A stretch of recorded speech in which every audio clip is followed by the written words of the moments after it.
Hi guys, welcome to my channel and my video. My name is Lav, and for today's video I thought I would share some tips with you guys on how to become a pro builder on Adopt Me. I will mainly be sharing the tips that I personally used, but if you have any other ones that I don't mention, feel free to comment them. I'd love to hear what has helped you guys too.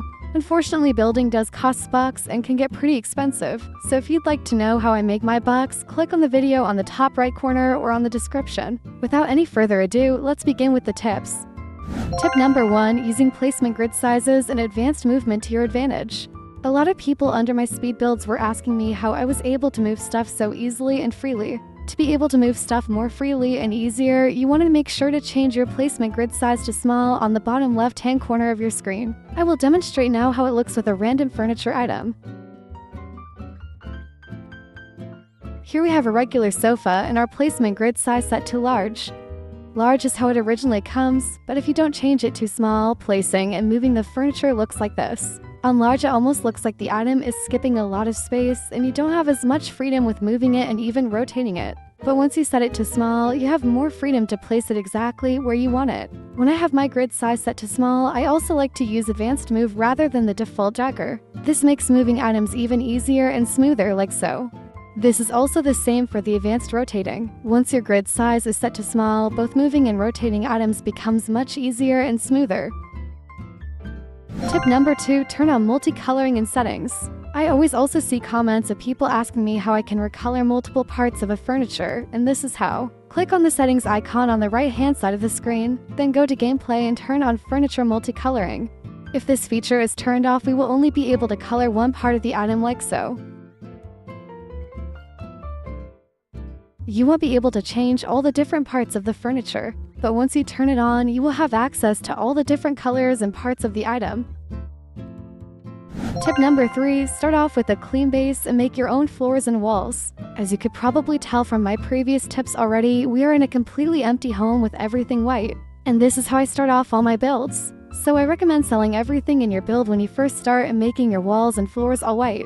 Of course, it's up to you if you wanted to use any of the wall or floor colors that Adopt Me has for your builds, but this is something I always personally do since I don't like the wall or floor colors that are available. So to make my own walls, I look up walls under stuff and usually select double wall panel and make it any color I like, which is usually a light pink. Make sure that it touches the other walls next to it if making a separate room. Then just make it whatever color you'd like. Here I just chose a random light pink, and there you go. Now to change the color of a wall that's already in the build, you just want to place a wall panel in front of it and push it into the wall till you can only see the top part, like I'm doing here. I used a wall panel for this, but you could also use a rug. Now for the floors, I like to use a double floor panel that looks like wood, but of course you could use whatever you want, and then I just change the color of it to whatever I want. Then we will do what we did to the wall, but on the floor. So push it down till only a little bit of the top part is visible and make sure that the floor panel is placed as close to the walls as possible. It should look like how I have it here, and that is how I make my floors and walls. Tip number 4, use cloning. There's multiple ways to clone and in other tips that I'll share about cloning, so this part will be a little long. The cloning tool is super useful in building, and I will demonstrate how I normally use it.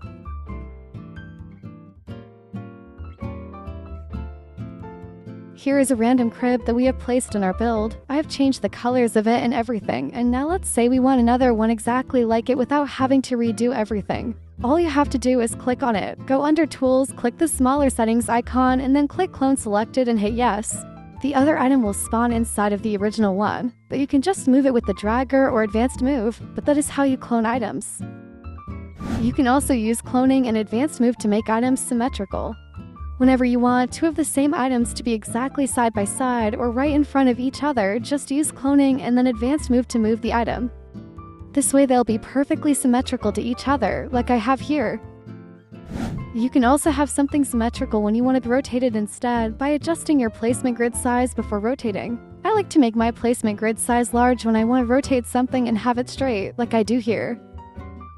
Another way to clone multiple items at the same time is by clicking on the Control key on your keyboard and selecting the other items that you wanted to clone. This way you can clone multiple things at once. You can just click on Control and select the other items if you just want to move multiple items at the same time and not clone. This is something I do on my computer with the keyboards, so I am not sure how you'd use this on mobile devices. But now I will demonstrate. First, you click on your first item how you normally do, and then while holding down the Control key, just click on the next item. And now you can move to items at the same time or clone these two items at the same time, whatever you want. For cloning, you can also use this tool up here to create a selection box and clone a lot of things at once as well. But this is how you use it. You click on it and then you box what you want it to select, and once selected you can move it or clone it. Here I selected both the crib and painting at the same time, and I can move it anywhere I want, rotate it, and resize it, anything. If you have watched my speed builds, cloning, moving, recoloring, and resizing items is something I always do, and mastering how to do this is essential in becoming a better builder. Tip number 5, use candles for lighting. Of course, this is something that is up to you, but I thought I'd share anyways. I personally love the warm lighting that the candles give, which is why I use them a lot in my builds rather than many ceiling lights. I'm aware that there's other lighting objects you can use to achieve this warm lighting as well, but I prefer the candle, especially the medieval candle for my lighting. If I don't have anywhere to put the candle on, I sometimes hide it under furniture, inside furniture, or behind walls, wherever I feel it looks best. I like the cozy feeling and warm lighting that it brings my builds, which is why I use it a lot. But of course, this one is up to your personal preference. Tip number 6 is to include a lot of details and clutter in your builds. If you are wanting to learn how to build to eventually start trading your builds for good offers, you have to learn how to create nice looking builds that will make people want to be of good pets for it. In other words, create builds that look good and have lots of details and clutter. Of course, this comes with practice, but builds that are aesthetically pleasing to the eye, doesn't matter the style. Get good offers, and even if it's for yourself, including a lot of details in your builds makes a build come to life. This build that I'm currently on is a build in which I included a lot of details and clutter. You can include things like plants, painting, frames, rugs, shelves, seats, tables, mirrors, and a ton of other stuff in your builds to make them more detailed. There are so many items and small things that you can add in your builds to make it look quote-unquote nicer. Here in the kitchen, I made sure to add a lot of things that you'd find in a real kitchen. So if you don't know what to add in your builds, just think about real life and what you'd find in those places and try to add them in your build on Adopt Me. Like for example, here I added some coffee drops to make this area look a little more realistic, but small details like this can really change your build. Tip number 7, try to create your own furniture and repurpose other items. What I mean by this is to use things like discs, cylinders, walls, floor, bricks, and other things to make your own furniture. Like here I made a clothes basket out of a cylinder, disc, and teapot. And then here on the side I made my own closet out of floor and wall panels, the clothes rack, and a curtain. I also made a little table right here out of bricks and rugs. There's a lot of items that Adopt Me doesn't have, but that's why you have to try and make your own. This of course isn't easy, but there's a lot of tutorials on TikTok and here on YouTube by multiple different creators on how to create a lot of different items. And also, with time and practice, you'll start being able to just make them yourself out of your own imagination. You'll also be able to add more stuff to already made builds. Like here on this sofa and chair I made some cylinders into pillows. And in this grind room I made my own bookshelf out of walls and rugs. So the point is just to get creative with your builds. And with time and practice this is definitely achievable. Of course, feel free to get ideas for what to include in your builds from others, but always try to keep your builds unique to you. Tip number 8, watch speed build and tutorials if you're starting from zero. If you're a 100% beginner and starting from zero, I always recommend watching and learning from speed builds and tutorials if you know absolutely nothing about building. Speed builds and tutorials is always a good place to start to gain practice. I do want to mention that I don't condone or promote copying at all, but if you're starting from zero, trying to recreate another person's build exactly like theirs is just good for practice, but always give credits to the original creator. But after you practice, I always tell people to find their own personal style and try to always make their builds original and unique to them.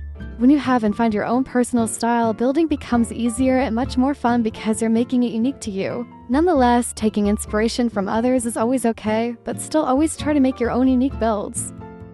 And my last tip, tip number 9, just be patient and practice.